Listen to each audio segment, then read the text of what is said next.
Olá, bem-vindos a mais um programa Arte da Guerra, como sempre com o embaixador Francisco Seixas da Costa, com quem hoje vamos abordar como primeiro tema a questão que ficou conhecida como Pegasus, que tem a ver com o facto de, mais uma vez, são muitas vezes, mais uma vez, alguns políticos europeus terem sido espiados.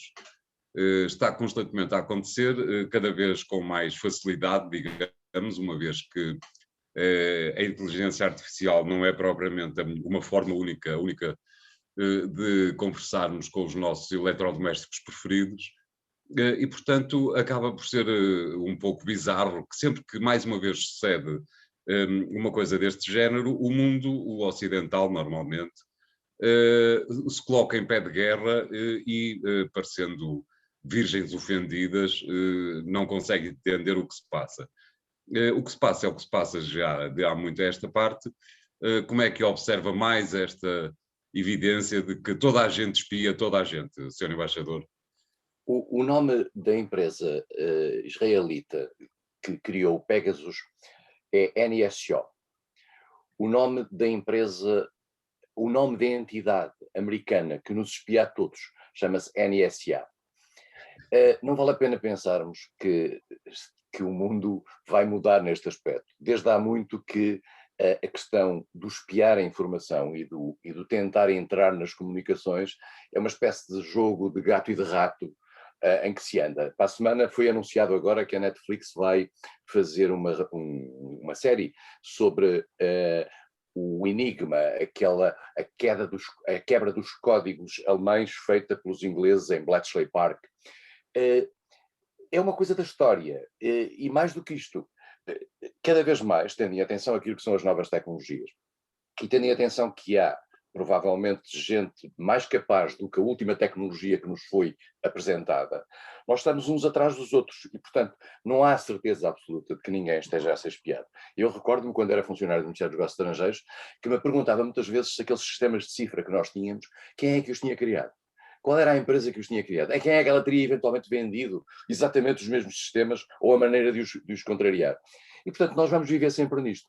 O que o António referiu tem a ver, essencialmente, com o escândalo que nós não supunhamos de que há países a espiarem, sei lá, as conversas dos presidentes ou dos primeiros ministros de outros países. Viu-se isto agora, Macron protestou com os israelitas relativamente àquilo que o NSO, que criou este sistema, avançou. O primeiro-ministro israelita disse: isto não é do meu tempo, é do tempo do meu antecessor.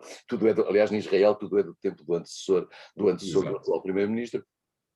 E, portanto, nós estamos aqui num jogo de gato e do rato, que não há saída, porque mesmo os sistemas de defesa, vamos ser claros, sob o ponto de vista técnico, os sistemas de defesa demoram o seu tempo até se criar uma nova fuga. Nós vimos aqui o caso do Rui Pinto, nós vimos o caso do Snowden. Há especialistas para quebrar tudo isto, e esses especialistas são capazes de avançar. Agora, o problema que se põe é saber como é que as pessoas falam hoje em dia. Viu-se que não era só Macron, era também o primeiro-ministro, o presidente sul-africano, era também o rei de Marrocos, mas entretanto também há aqui uma coisa contraditória. Em França diz-se que foram os marroquinos que tentaram espiar quer Macron, quer alguns ministros franceses e até o antigo primeiro-ministro.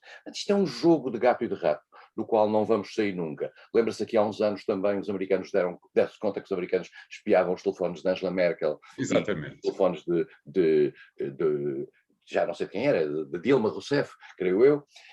Entretanto, os brasileiros foram os primeiros a comprar este sistema Pegasus.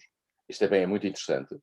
E há suspeitas não confirmadas de que haverá jornalistas e ativistas sociais que estão a ser objeto de buscas através desse sistema.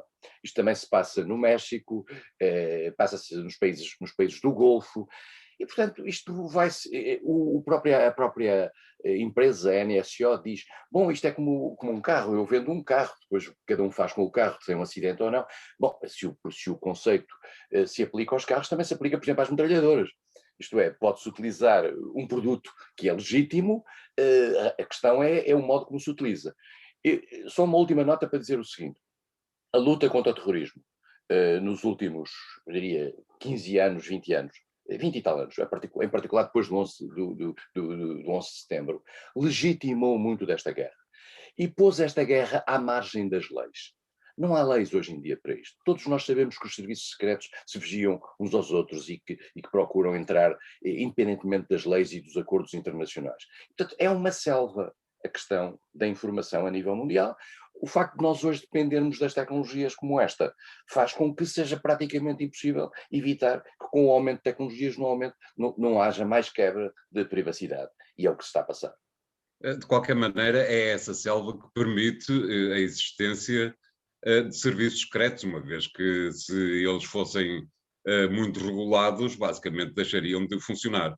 Por outro lado, constata-se também que todos os governos ocidentais desde logo, patrocinam, financiam este tipo de tecnologias e, inclusivamente, dizem aos cidadãos que quanto mais à frente estiverem neste tipo de tecnologias, mais o país é desenvolvido. Portanto, não pode haver aqui, digo eu, um peso e uma medida para a parte boa de um sistema e para a parte má. Quando se cria a parte boa, sabe-se que a parte má obrigatoriamente também vai existir. Eu diria mesmo que, por exemplo, nos países que têm serviços secretos mais famosos, os Estados Unidos, o Reino Unido, a França, mesmo a Israel, Alemanha, desde logo, não é? Israel, desde logo, esses países já dão por adquirido que há uma margem de utilização de sistemas que não está coberto pelas leis de proteção de dados, pela proteção da privacidade, etc. Aqui há dias vi uma entrevista de um espião português, um ex-espião português, e que dizia, foi-nos dito, quando entramos para os serviços, volto a dizer isto vale o que vale, foi dito por ele, que podem utilizar determinados sistemas, mas depois, se por acaso forem apanhados, nós não temos nada a ver com isso. Exato. E, portanto, o que significa, de facto, que há aqui um mundo à margem do mundo e que toda a gente faz este tipo de espionagem.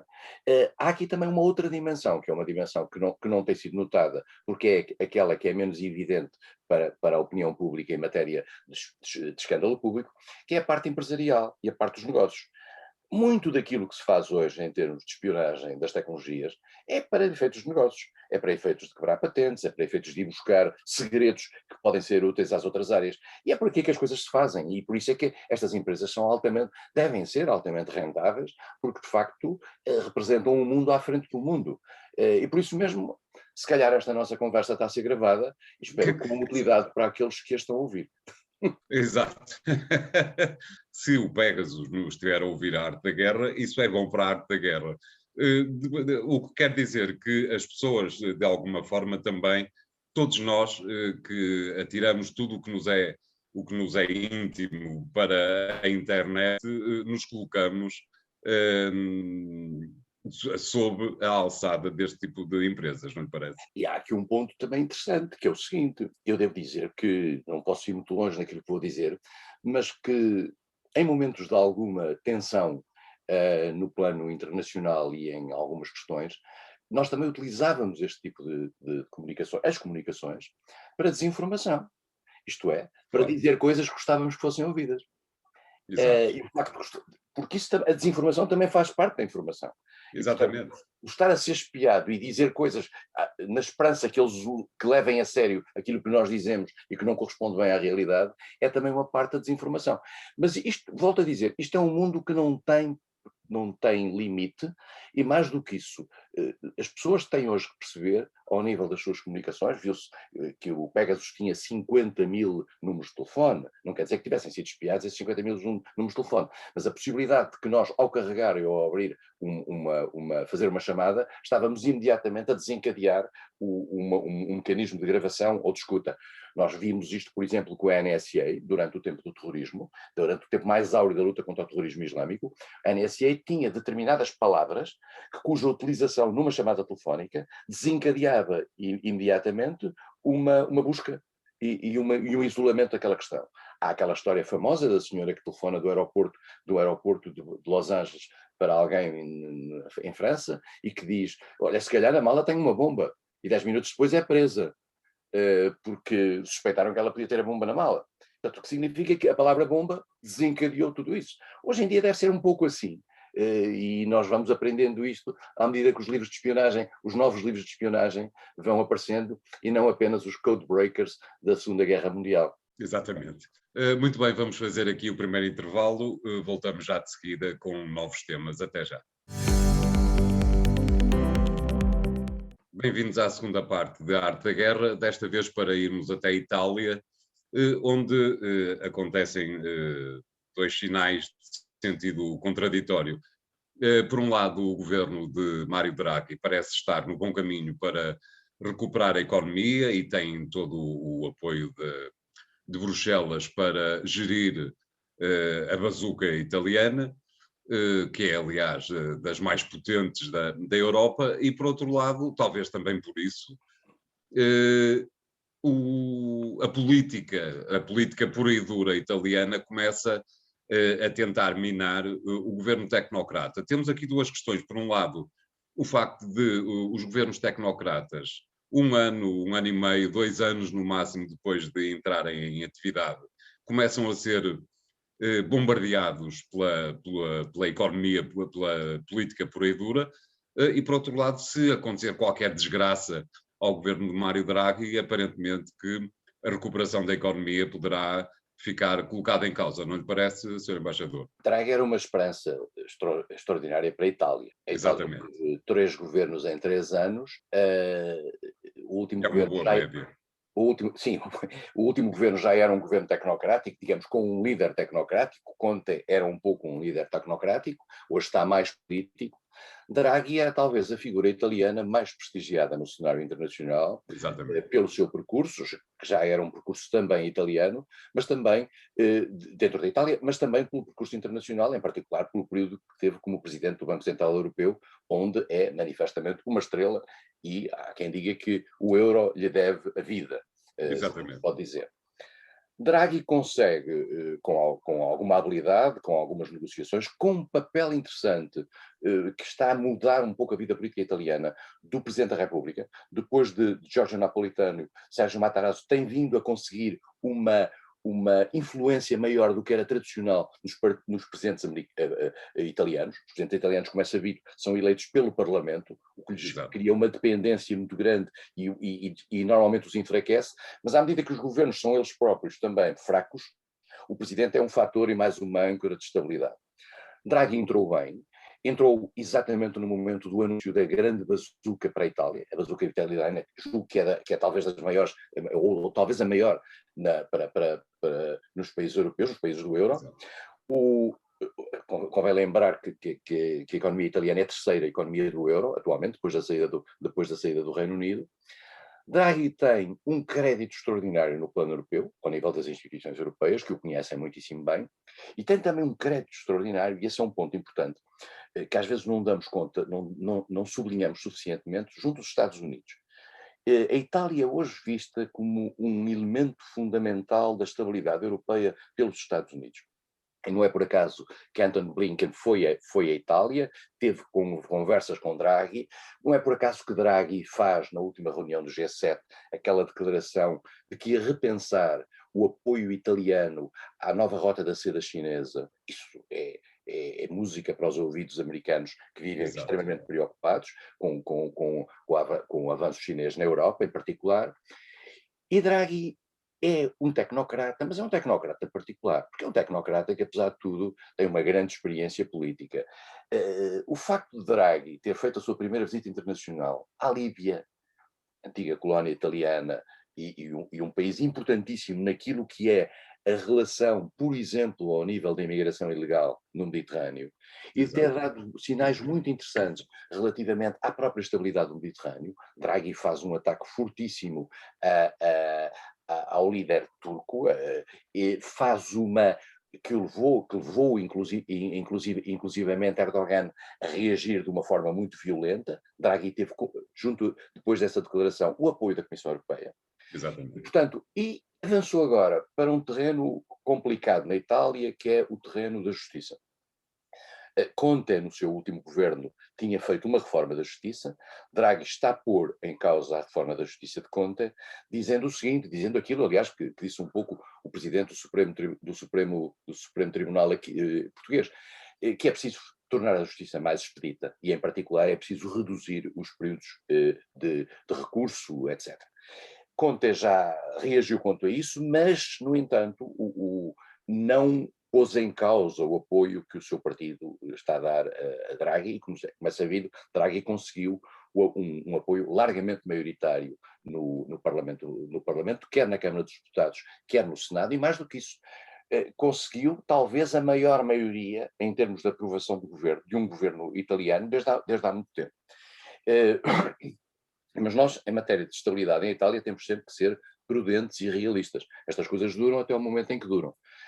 Há neste momento, por exemplo, grandes reticências italianas em partidos da maioria relativamente à questão fiscal e a iniciativas de natureza fiscal, e há uma reação pública que nós vimos nos últimos dias fortíssima contra as medidas restritivas, que no fundo são as medidas que estão em toda a Europa. A Itália é dos últimos países que vai fazer introduzir o passe virtual para a questão da pandemia, para a questão da vacina. E, portanto, a obrigatoriedade para a entrada em museus, em restaurantes, etc., de mostrar o certificado de vacina, está a criar em Itália uma polvorosa muito maior do que se estava à espera. Embora também tivesse criado, curiosamente, uma grande onda de vacinações para as pessoas que querem ficar, digamos, dentro do sistema. Mas eu acho que Draghi, apesar de tudo, tem um espaço de confiança. Ele tomou posse em 13 de fevereiro, portanto tem aqui um espaço de confiança ainda para crescer, e seria uma tragédia para a Europa qualquer crise italiana nesta fase. Mas como é que explica a postura de alguns partidos, nomeadamente da direita, da extrema-direita, relativamente a Mário Draghi? Às vezes parece que, perdão, parece que os partidos italianos sabem o que estão a fazer, mas aquilo é mais forte do que eles. Parece um pouco a história. Eu acho que é mais forte do que eles. Eu acho que lembra-se que a política italiana teve um tempo de mudança radical dos anos 50, 60, depois para os anos 90, parecia que estava tudo a ser refundado. E havia um pouco a ideia de que a partir de agora tudo vai ser diferente. Ora bem, as coisas acabaram por criar coisas espantosas. Em primeiro lugar, lembra-se, por exemplo, do Cinco Estrelas, que é um partido que aparece de pura reivindicação, aliás, dirigido por um cómico, e que no fundo acaba por ser um grande partido italiano. Houve a reconversão da Liga Norte, que acabou depois por virar num partido de extrema-direita, que apesar de tudo fez ligações com os Cinco Estrelas, que era suposto ter algumas conotações mais à esquerda. E depois aparece esta figura do Partido Democrático, que no fundo nós hoje faz parte da vida política italiana como no centro do partido, mas no fundo eram os antigos comunistas. Era o antigo Partido Comunista e a evolução do antigo Partido Comunista. Portanto, a Itália tem este ciclo. E, por outro lado, há a tentação do poder, que é muito maior do que, digamos, a tentação para cumprir a lógica cívica de apaziguamento. Um governo que depende no Parlamento, não de uma maioria estável parlamentar, embora Draghi tenha metido no governo cerca de 8 ou 9 partidos, quer dizer, ou figuras de vários partidos, até de pequenos partidos.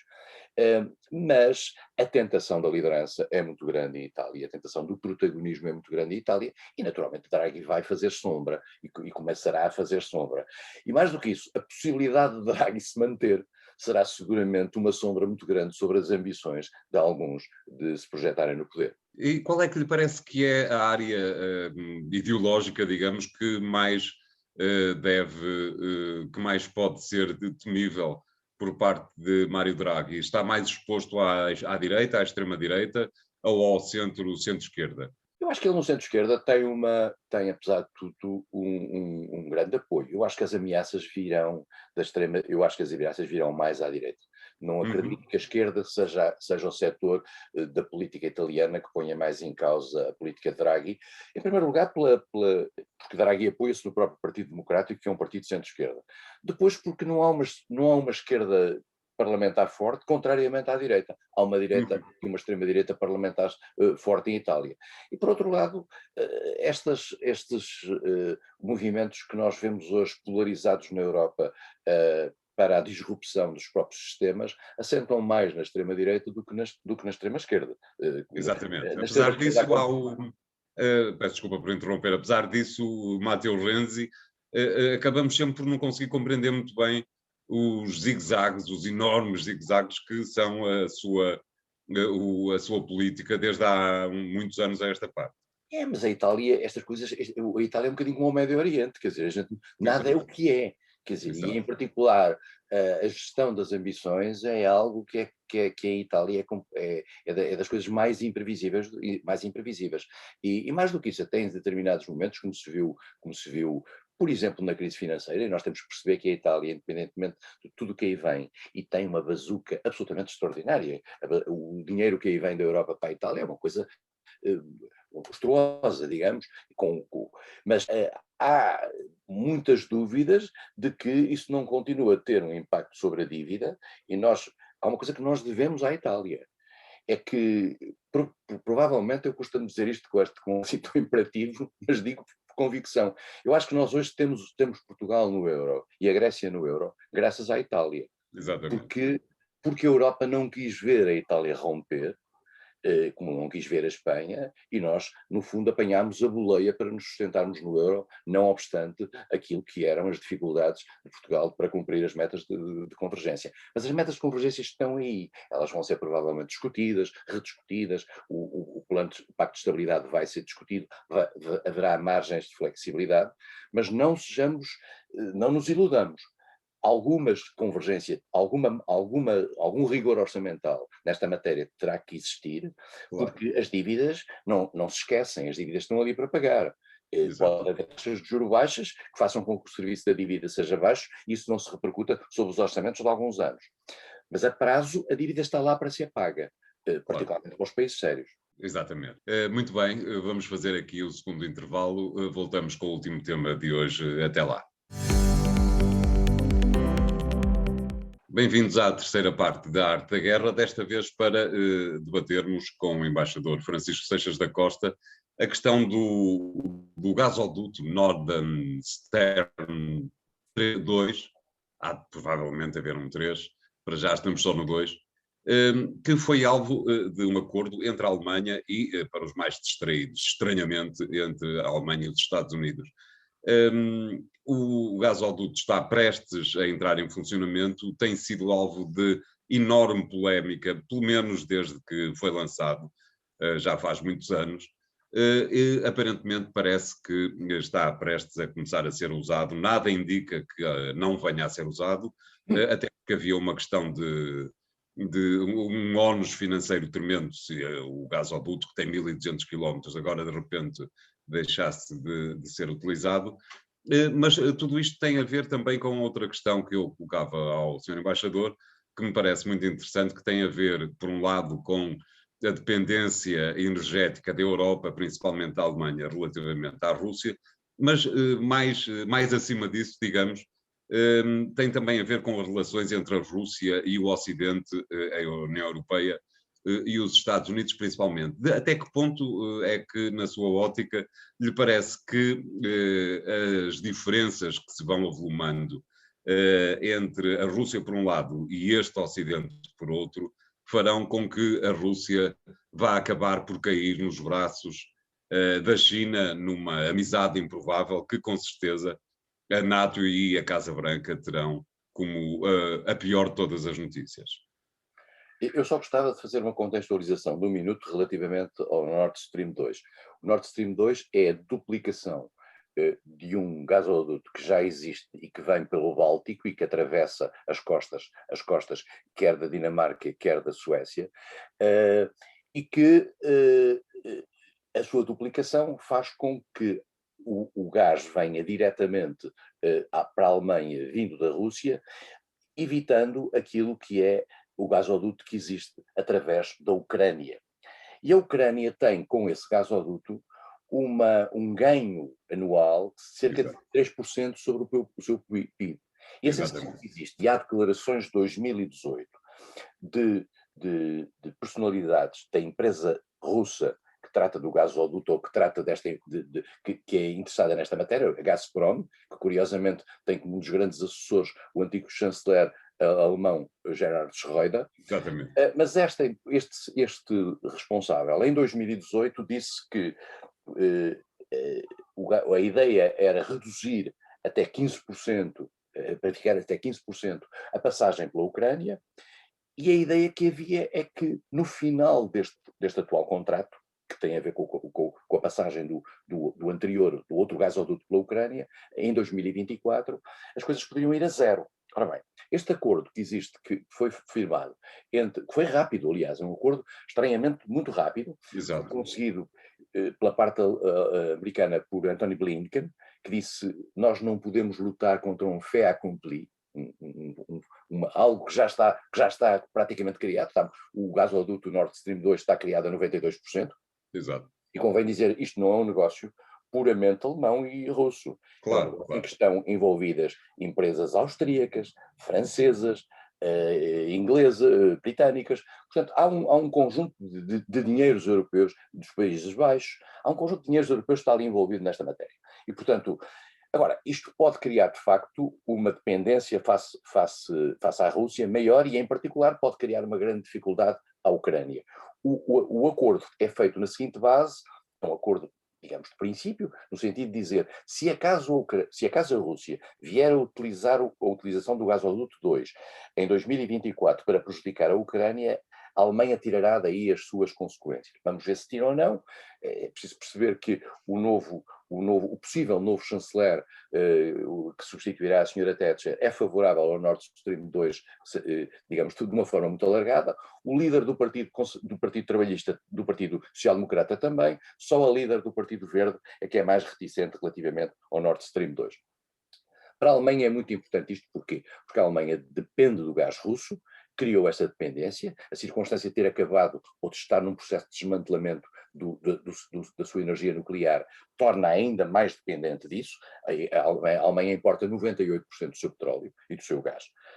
Mas aqui também há um outro aspecto que já agora convém ligar. Esta leitura benévola de natureza estratégica relativamente à posição dos Estados Unidos no sentido de defesa da Ucrânia, no qual, aliás, os Estados Unidos não estão sozinhos, países como a Lituânia, como a Polónia, etc., também estão de acordo que se deve manter a Ucrânia a bordo, por forma a que os russos também precisem da Ucrânia para isto.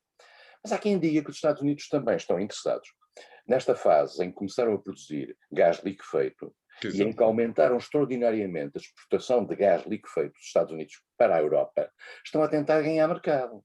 Estão a tentar evitar que a Rússia fique com esse mercado. Aliás, se me permite interromper, Donald Trump, o anterior presidente, foi bastante mais claro nessa matéria do que está a ser Joe Biden. Exatamente. Os interesses americanos são o que são. Os presidentes podem variar, mas os interesses são o que são. E, portanto, o Biden está apenas a repercutir aquilo. Encontrou aqui uma solução de compromisso. Claramente esta é uma solução de compromisso para não se pôr em desacordo com um grande aliado europeu que é a Alemanha. Agora, o António levanta aí um problema que é saber o que é isto da relação entre a União Europeia e a Rússia. A Rússia não é só um importante exportador de gás para a Europa. A Rússia há imensas empresas europeias. O número é imenso.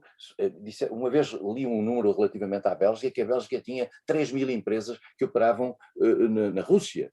Quer dizer, e, portanto, estamos a perceber que há aqui, ao longo destes anos, em particular depois do final da Guerra Fria, e com aquilo que foi o apetite criado pelo mercado russo, o novo mercado russo, independentemente da Rússia não ser uma potência económica hoje, é apesar de tudo um mercado muito interessante, claro, dada a sua população e dada a certos setores da sua economia.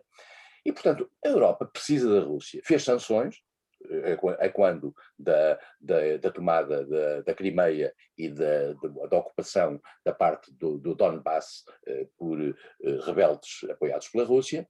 Essas sanções mantêm-se. É praticamente impossível desmantelá-las pela simples razão de que os países que mais são contra a Rússia na orla oriental da Europa manterão isso, os países bálticos, a Polónia, a Eslováquia, etc. E, portanto, vamos ter aqui um viver com sanções. Essas sanções prejudicam também os países europeus, prejudicam também os países do lado de cá, por simples razão de que os seus operadores económicos têm dificuldade de colocar produtos dadas essas sanções. Mas há uma coisa que é clara, se essas sanções ficarem ligadas à detenção por parte da Rússia da Crimeia, bom, então vamos ter sanções eternas. Exatamente. Porque já é muito claro para toda a gente que a Rússia não vai sair da Crimeia, por muito que a Ucrânia considere que a Crimeia ainda é. Como é que ficará a Rússia nisto? Será mais tentada a um acordo com a China, a aproximações à China, há sinais de aproximação à China.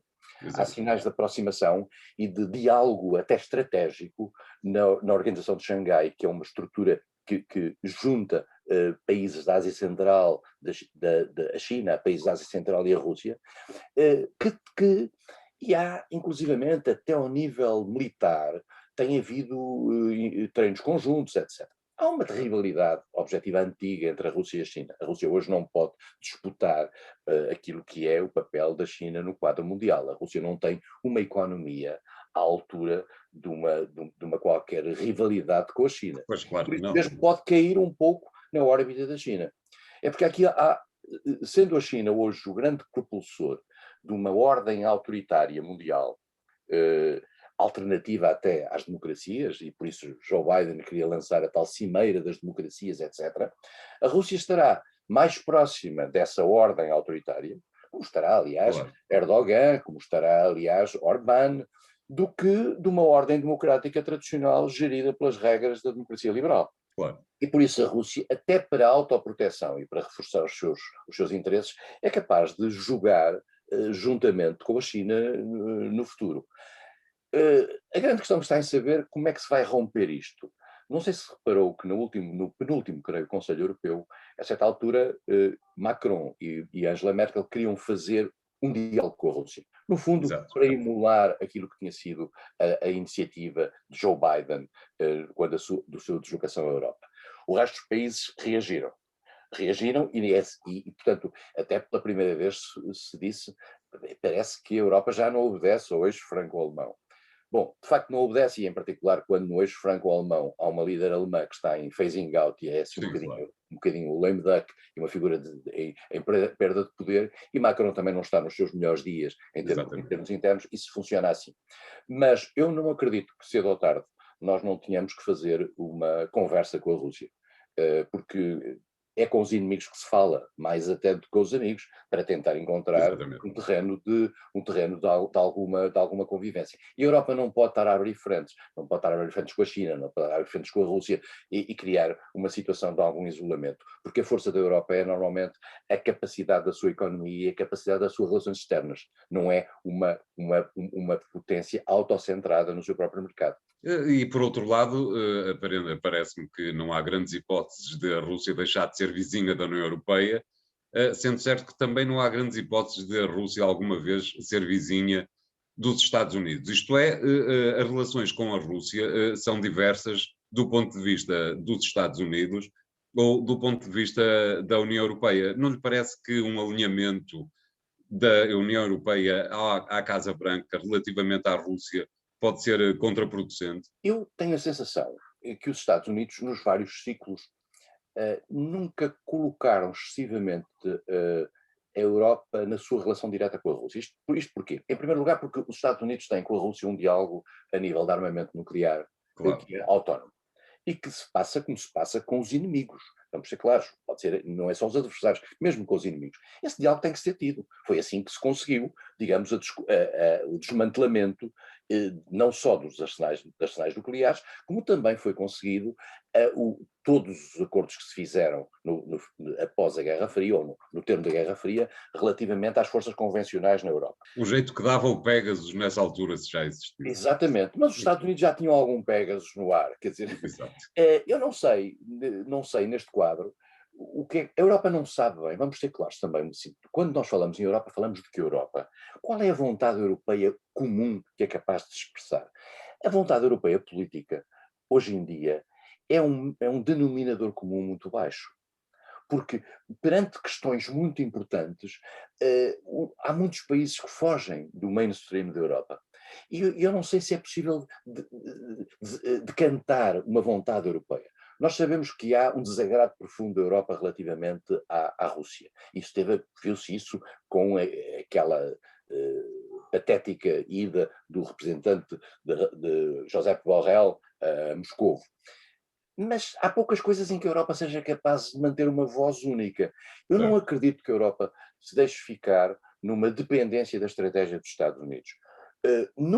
Dito isto, é muito importante que a Europa tenha um diálogo permanente e constante com os Estados Unidos naquilo que são as grandes questões mundiais, nomeadamente a relação com a Rússia e, por exemplo, os riscos que a Rússia oferece. Esta questão, que ainda falámos há bocadinho do Pegasus, tem também a ver com a cibersegurança. Claro. E a cibersegurança hoje é algo perigosíssimo para a Europa e é muito evidente que da Rússia e da China vêm ameaças neste sentido. Eu, quando digo da Rússia e da China, digo é que o próprio Biden teve o cuidado de dizer há dias que aquilo não significa que sejam centradas nos governos da Rússia e da China. São entidades que o Ocidente considera que são protegidos pelos governos da Rússia e da China, que fazem esse tipo de ações. Mas se não houver um diálogo sobre isto, nós entramos num bate-bola que é muito difícil sustentar. Claro. E, mais do que isso, como você disse há bocadinho, a Rússia não vai deixar de ser vizinho da Europa. E nós podemos escolher a nossa família. Quer dizer, e podemos. Agora, eu peço desculpa, nós podemos escolher os nossos vizinhos, mas não podemos escolher a nossa família, quem está ali ao lado. A Rússia está aqui ao lado. Não há nada a fazer, quer dizer, relativamente a isso. E os Estados Unidos também não podem evitar, sabendo embora que o adversário estratégico é a China, o adversário imediato, sob o ponto de vista, digamos, de armamentos, é a Rússia. Claro, e é por claro. aí que tem que ter esse diálogo. Aliás, juntar esses dois é que poderia ser uma coisa tremenda para o Ocidente, não é? Mas há bocadinho o António referiu uma frase de Trump em que ele foi muito claro relativamente à questão do gás. Eu diria que nós temos que olhar para o período de Trump e perceber o diálogo que ele tinha, o estranho diálogo que ele tinha com a Rússia, para nós percebermos o que é esta marchandagem entre a Rússia e os Estados Unidos por trás das cortinas. Claro, claro. Muito bem, vamos ficar a observar a aproximação entre Stalin e Mao Tse-tung. Parece que aparentemente no inferno, eles que sempre se detestaram. A arte da guerra fica hoje por aqui.